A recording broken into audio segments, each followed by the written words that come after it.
Buenos días, hoy te voy a mostrar cómo activar y desactivar el brillo adaptivo en Honorpad V9.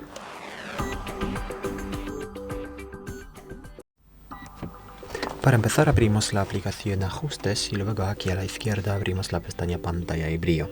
Y aquí se puede modificar el brillo manualmente, aquí activar y desactivar el brillo automático en un clic. Y se lo puede hacer también desde el centro de control, desde aquí, sin necesidad de acceder a ajustes, es más rápido.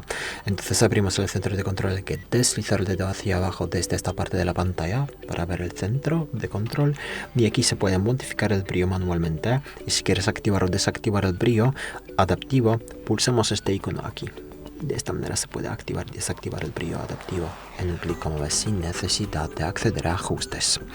Muchas gracias por ver el vídeo, te comentario abajo, suscribirte al canal. Hasta luego.